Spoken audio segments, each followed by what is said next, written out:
When we hear the word unbothered, a lot of us picture someone who's detached, maybe aloof, maybe distant, someone who doesn't let anyone in. But that image is a misconception. Being unbothered doesn't mean you stop caring. It doesn't mean you shut people out or suppress your emotions.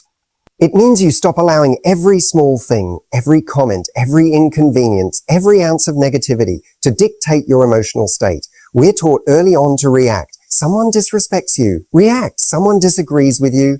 Get defensive. Life doesn't go your way. Get frustrated. But here's the truth most people miss. You don't need to react to everything you feel. See, emotional maturity isn't about feeling less. It's about mastering how you channel what you feel. And when you learn to pause before reacting, to breathe before jumping in, you take your power back.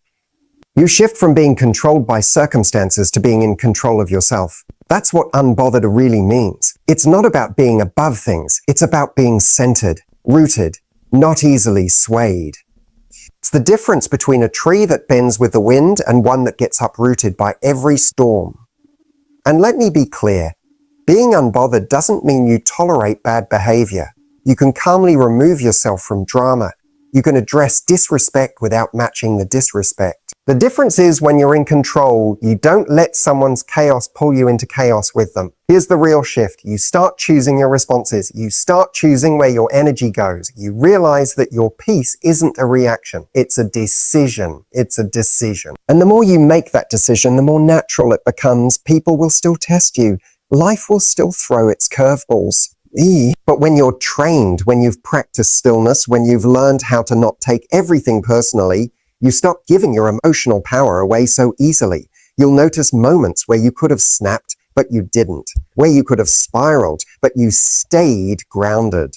And you'll realize that being calm in chaos doesn't mean you're weak. It means you've grown. At its core, being unbothered is emotional discipline. It's self-respect. It's knowing that not everything deserves your reaction, and not everyone deserves a seat at the table of your peace. So if you've been told that being unbothered is cold or distant, I want you to reframe it. It's not about shutting down. It's about rising above. It's about knowing who you are so well and valuing your energy so much that you no longer allow temporary noise to disturb your permanent peace. That is the kind of strength worth training for. There's a common belief that some people are just naturally calm, that they're born with this Zen-like ability to let things go, to move through life untouched by stress or emotion. But here's what most people don't see. Peace isn't something you're born with. It's something you build. Your ability to stay calm, to remain unshaken, to not take things personally. That's not a personality trait. It's a practiced habit. A set of choices you make day after day in moments when you could be reactive, but choose not to be. When we admire someone who seems at peace, we're often witnessing the result of inner work. We're seeing someone who has learned, often the hard way, how to protect their energy. They've learned how to question their own thoughts, how to create emotional boundaries, how to respond to life without letting it constantly hijack their emotions. That didn't happen overnight. It happened through self-reflection, through discomfort, through deciding again and again that they want to lead with intention, not impulse. The reason this distinction matters is because if you believe peace is a fixed trait, something you either have or don't, you'll never reach for it. You'll excuse your triggers, You'll say, that's just how I am, or I can't help it. But you can help it. Not all at once and not perfectly, but over time, you absolutely can train yourself to be more grounded, more resilient, and more emotionally steady. That's the power of recognizing peace as a skill. It means you can get better at it. You can practice it. And like any skill, it requires repetition. You'll mess up sometimes. You'll react when you wish you hadn't. But each time you catch yourself, each time you reflect, each time you try again, you strengthen that muscle. Just like you train your body to be stronger or your mind to be sharper, you can train your emotional system to stay calm under pressure, to stay kind when others are unkind, to stay clear-headed when everything around you feels messy, and it starts with small moments. Choosing not to respond to a text right away when you're upset, taking a breath before saying something you'll regret, letting go of the need to win every argument. These are all training reps, and they count. The best part. As you build that skill, your sense of peace stops depending on things going your way. It becomes something you carry with you, regardless of circumstances. That's when you realize Peace isn't luck. It's not personality. It's personal growth. It's personal growth. And if it's a skill, that means it's available to you. Starting now, one of the most powerful lessons you can learn in life is this. You don't have to show up to every argument you're invited to. Not every situation deserves your energy, your explanation, or your presence.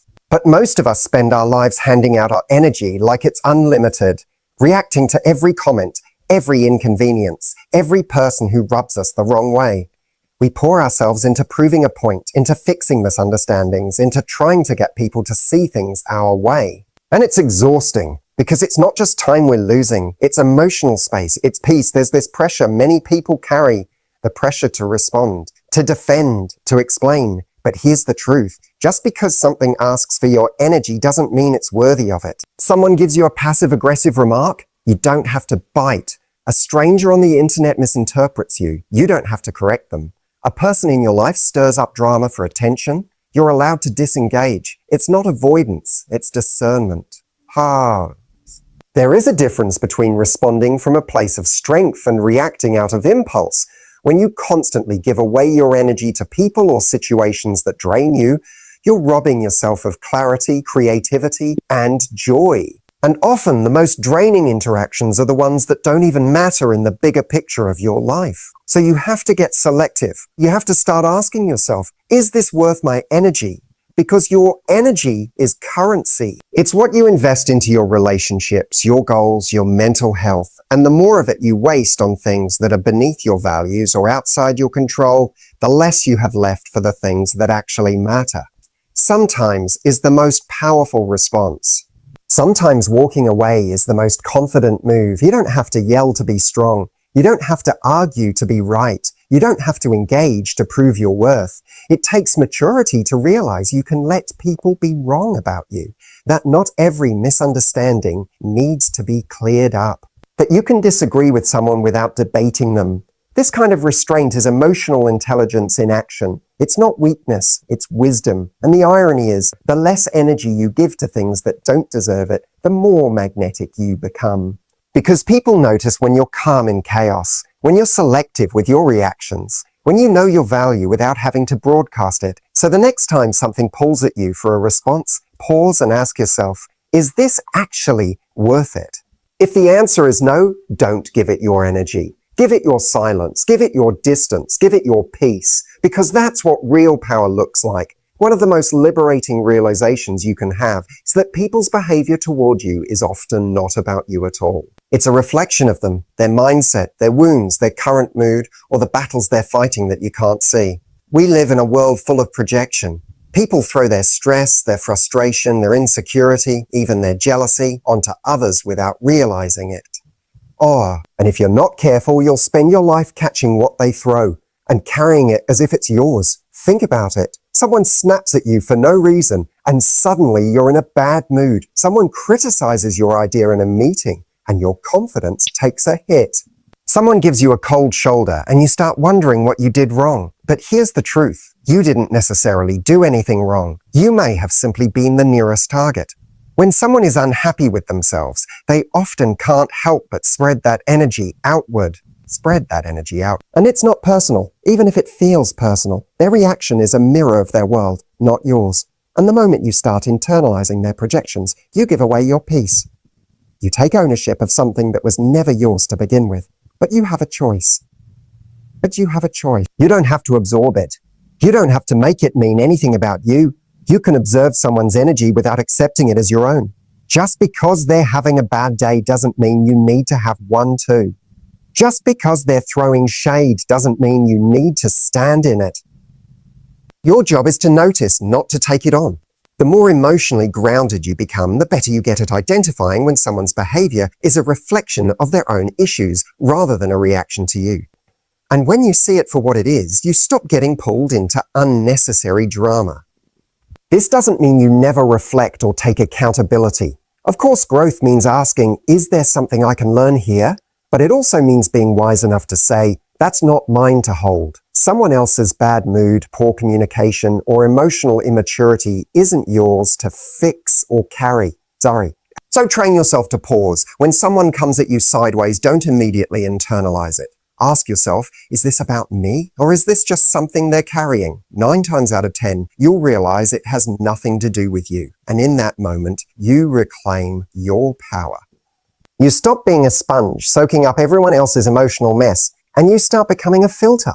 Calm, clear, unbothered, because that's what strength looks like. Not reacting to projections, but responding with presence. Let them throw it. You don't have to catch it. Most people go through life believing their reactions are automatic, that if someone disrespects them, they have to get angry. If they're misunderstood, they have to defend themselves. If they feel rejected, they have to shut down or over-explain. But here's something empowering that not enough people are taught. Your reactions are not reflexes. They are choices. Yes, emotions can be intense. Yes, triggers can come fast.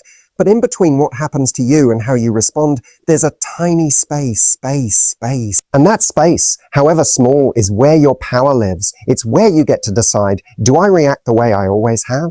Or do I respond in a way that aligns with the person I want to be? We've been conditioned to believe that strong feelings justify any reaction. But emotional maturity is about being able to feel deeply without needing to act impulsively. It's the ability to pause and recognize, I'm angry, but I don't have to lash out. I'm hurt, but I don't have to shut down. I'm triggered, but I can take a breath instead of throwing fire back. Reactions feel automatic because they're practice. They've become habits. If you've been reacting with defensiveness your whole life, it will feel automatic. But that doesn't mean you can't retrain yourself. And the moment you become aware that you have a choice, you open the door to a completely different level of emotional power. Think about it. How many arguments would end before they start if you paused for just 5 seconds? How many misunderstandings would clear up if you chose to ask a question instead of making an assumption? How much peace would you protect if you didn't let your buttons be so easily pushed? This isn't about suppressing your feelings. It's about mastering them. It's about knowing that the strongest person in the room isn't the one who shouts the loudest. It's the one who remains calm when everyone else is losing their head. It's also not about being passive. Choosing your reaction means choosing how to address something, not if you address it. You can still speak your truth. You can still set boundaries, but now you do it from a grounded place, not a triggered one. This takes practice. It takes awareness. You'll still slip up. We all do. But every time you catch yourself, every time you pause, instead of exploding, reflect instead of reacting, you build that muscle. You show yourself that you are not your impulses. You are not your old habits. You are someone who responds with intention, not emotion alone. And that's when everything changes, because the more you choose your reaction, the more you own your life. And nothing is more powerful than that. There's a deeply ingrained belief in many of us that we always have to say something, that silence means weakness. That if someone disrespects us, we have to fire back. If someone gossips, we need to defend ourselves. If we're misunderstood, we're obligated to explain. But here's something powerful to understand. Not everything deserves your response. And sometimes silence is the most powerful response you can give. It's not about being passive. It's about being purposeful. When you choose not to respond, you're not avoiding conflict. You're choosing not to participate in unnecessary chaos. You're choosing to stay grounded when someone else is trying to pull you into their storm. People will try to bait you, where they'll poke at your insecurities, push your buttons, or say things that aren't true, not always because they're malicious, but because they're triggered, immature, or projecting. But your peace doesn't have to be disturbed by their noise. You don't have to chase validation, prove your worth, or correct every false narrative. You can let people misunderstand you. You can let someone else have the last word. You can even let their ego feel like it won, because you're not playing the same game. You're not looking for a short-term win. You're protecting your long-term peace. It takes strength to bite your tongue, not out of fear, but out of wisdom, to realize that your energy is sacred and doesn't need to be spent on things that will lead nowhere. A pointless argument, a drama-fueled comment, a toxic message. What does responding really give you? Relief? Maybe. Closure? Rarely. Peace? Almost never. Sometimes the most confident thing you can do is nothing at all. No explanation, no reaction, just space, just silence. Just silent. That kind of stillness sends a clear message. I know my worth, and I don't need to defend it every time it's questioned. In today's world, we're pressured to be constantly available, to react instantly, to clarify our stance, to a clap back. But reaction doesn't always equal resolution. In fact, reacting often fans the flames. Silence, on the other hand, starves the drama of oxygen. It creates space. Space to think, space to process, space to rise above. This doesn't mean you avoid all hard conversations. Some situations do call for honest dialogue and clear boundaries. But when your silence is chosen, not from fear, but from clarity, it becomes an act of strength, a declaration of self-control, a quiet refusal to be pulled down to someone else's level. So the next time you feel the urge to respond out of habit, ask yourself, what will this actually change? Who does this benefit? And is this worth my peace? If the answer is no, let silence speak for you. Yeah, it often says more than words ever could. One of the hardest truths we face in life is this. Sometimes we don't get closure. Sometimes people leave without an explanation. Sometimes we're ghosted, misunderstood, or treated unfairly with no apology or resolution in sight. And we're left holding the pieces, wondering why, waiting for a moment that may never come. The moment someone finally makes it make sense, we're taught that closure is essential to move on, that we need a final conversation, a neatly wrapped explanation, or even a confession to help us feel better. But the truth is, closure is not something someone else gives you. It's something you give yourself, because not everyone will explain why they hurt you. Not everyone will acknowledge what they did. Some people don't have the emotional maturity, the awareness, or even the courage to face the impact of their actions. And if your peace is dependent on their accountability, you could be waiting forever. So instead of chasing an ending, you start choosing acceptance. You accept that it didn't make sense, that it wasn't fair, that you may never get the words you deserved. And that's okay, because your healing doesn't have to be on their timeline. Your peace doesn't have to depend on their clarity. Closure is what happens when you stop asking, why did this happen to me? And start asking, what do I need to let go of this? It's when you stop replaying the moment in your mind and start focusing on the life you want to build going forward. Great. It's when you realize you don't need someone to validate your pain for it to be real. Your experience is enough. This kind of peace doesn't come instantly. It's a decision you make every time you catch yourself spiraling, every time you want to text them one more time, or go looking for answers that won't satisfy you. It's choosing to create your own sense of resolution by saying, I don't need them to understand. I don't need them to say sorry. I just need to move forward. Letting go without closure is hard because it forces us to trust ourselves, to believe that we are allowed to heal without permission, to believe that our worth isn't tied to how someone treated us, and that a lack of explanation is not a reflection of our value. It's a reflection of their inability to show up properly. So if you're waiting for closure, pause and ask, what if I gave it to myself today? What if I stopped waiting and started living? Because peace doesn't always come wrapped in answers. Sometimes it comes in acceptance. And the moment you accept that you may never get the ending you wanted, you create space for a new beginning, one written on your terms. One of the biggest traps we fall into is looking outside ourselves for validation, waiting for someone else to tell us we're good enough, worthy, or deserving of love and respect. We crave likes, compliments, approval, recognition, as if those external signs will somehow fill the gap inside us. But here's the thing, no amount of outside validation can replace the power of internal validation. When you depend on others to define your value, you give away your control. You become vulnerable to the unpredictable moods, opinions, and judgments of people who don't even live inside your head. Some days they'll lift you up. Other days they'll leave you feeling small and insecure. And you'll find yourself chasing that fleeting feeling of approval like a hamster on a wheel, never quite satisfied, always needing more. But what if you stopped relying on outside approval? What if you learned to validate yourself first and foremost? What if you became your own biggest fan, your own strongest supporter?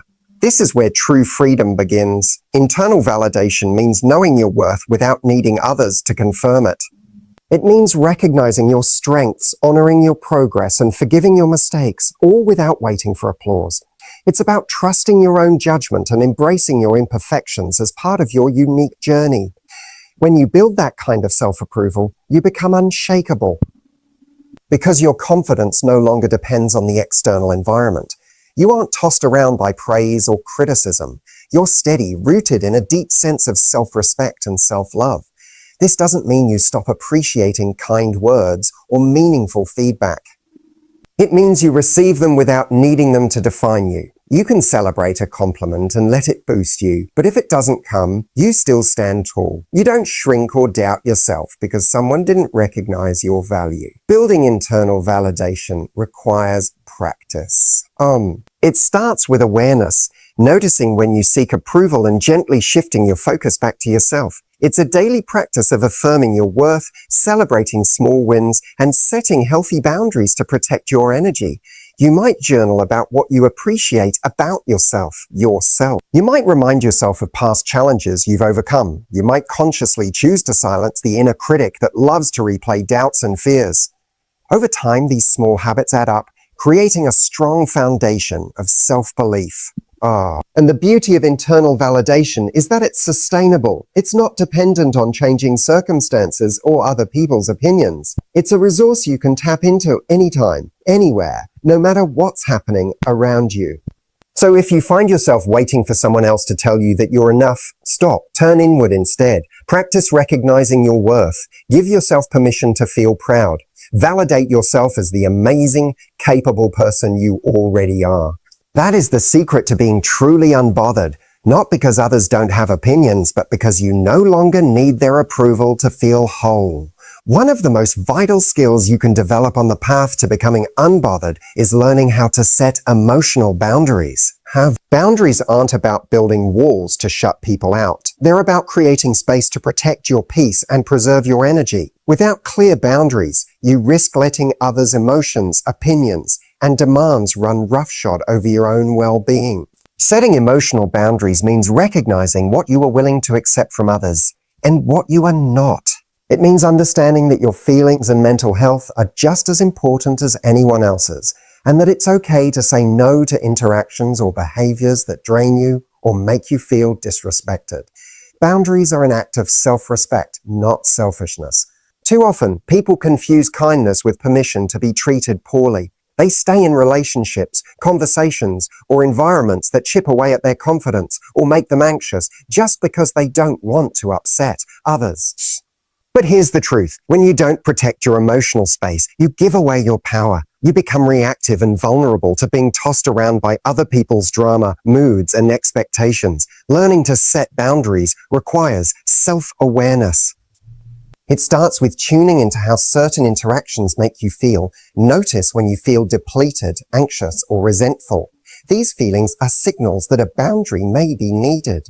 Then you get clear on what you need to protect yourself, whether that means limiting time with certain people, stepping back from heated conversations, or simply asking for respect in how others communicate with you. It's important to communicate boundaries clearly and calmly. You don't have to justify or over-explain your limit. A simple, "I'm not comfortable discussing this right now," or "I need some space to process," is powerful enough. When you set boundaries consistently, you teach others how to treat you.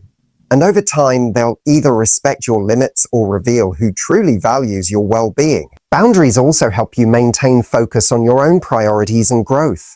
When you're not constantly pulled into other people's emotional whirlwinds, you have more clarity and energy to invest in your own goals, passions, and peace of mind.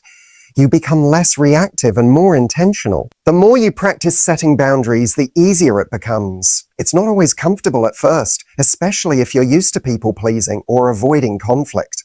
But each time you honor your limits, you build confidence and reinforce your sense of self-worth. You learn that your peace is non-negotiable. Remember, boundaries aren't just for keeping negativity out. They're also about creating room for positivity to flourish.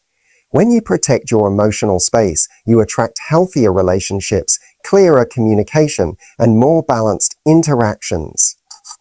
You reclaim your power to choose what you allow into your life. So if you want to train yourself to be unbothered, start with your boundaries, make them clear, make them firm, and watch how your peace grows when you refuse to let anything or anyone disturb it without your permission. One of the most transformative shifts you can make on your journey to becoming unbothered is learning to detach from outcomes. So often, we tie our happiness, self-worth, and peace to the way things turn out. a conversation going well, a relationship working out, a project succeeding. But when you become emotionally invested in how things must go, you set yourself up for unnecessary stress, disappointment, and frustration. Detachment doesn't mean you stop caring or trying. It doesn't mean you become indifferent or passive. In fact, it means the exact opposite. You care deeply, but refuse to let your peace depend on results outside of your control. You put in your best effort, but you don't cling to a specific outcome. You allow life to unfold without being rigid about how it should. This mindset frees you from the roller coaster of highs and lows that come with expectation. When you expect a certain outcome, you open yourself up to the sting of when things don't go that way. You might feel rejected, angry, or like a failure. But when you release the need for control, you create space for acceptance and resilience. It's about shifting your focus from what happens to how you respond. You can't always control external circumstances, but you can control your attitude, your effort, and your emotional boundaries.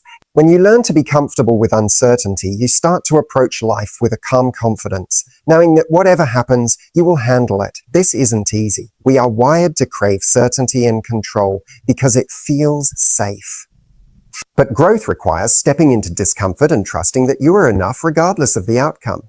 It's a practice of faith. Faith in yourself, in your strength, and in life's ability to unfold as it should. One practical way to cultivate detachment is to focus on process over results. Celebrate your efforts, your consistency, and your growth, rather than obsessing over what the end result looks like. When you find joy in the journey itself, outcomes become less frightening or defining. Another helpful practice is mindfulness. By staying present, you prevent your mind from spiraling into worst-case scenarios or idealized futures. Mindfulness teaches you to observe your thoughts and feelings without getting swept away by them, helping you maintain emotional balance. Detachment also helps you recover faster from setbacks. When you don't tie your identity or happiness to a particular success, a failure doesn't feel like a personal blow. Instead, it becomes a lesson, a stepping stone rather than a dead end. Ultimately, detachment is a way of loving yourself enough to protect your peace above all else. It's trusting that you are whole, worthy, and resilient no matter how things turn out. And when you live from that place, you become truly unbothered, calm in chaos, steady in uncertainty, and free to fully engage with life on your terms. Absolutely. Here's a powerful, concise conclusion that wraps up the entire speech on a train yourself to be unbothered in the style of Matthew Hussey, tying together all the key insights with clarity and motivation. Becoming unbothered isn't about shutting down your emotions or pretending life doesn't affect you. It's about training your mind and heart to respond differently with awareness, strength, and intention. It's learning that other people's projections aren't yours to carry, that your reactions are choices you make, and sometimes the most powerful response is silence. Silent. It's about creating your own closure, building internal validation, and fiercely protecting your emotional boundaries. Most importantly, it's about detaching from outcomes so that your peace isn't tied to what happens around you. This is a skill, a mindset, and a practice, one that requires patience, self-compassion, and commitment. But when you master it, you reclaim your power. You stop letting external chaos dictate your inner calm. You become someone who moves through life with confidence, clarity, and peace, no longer tossed by every passing storm. So if you want to live fully, freely, and on your terms, start training yourself to be unbothered today. Because when your peace becomes non-negotiable, nothing and no one can take it from you. And that, above all, is freedom.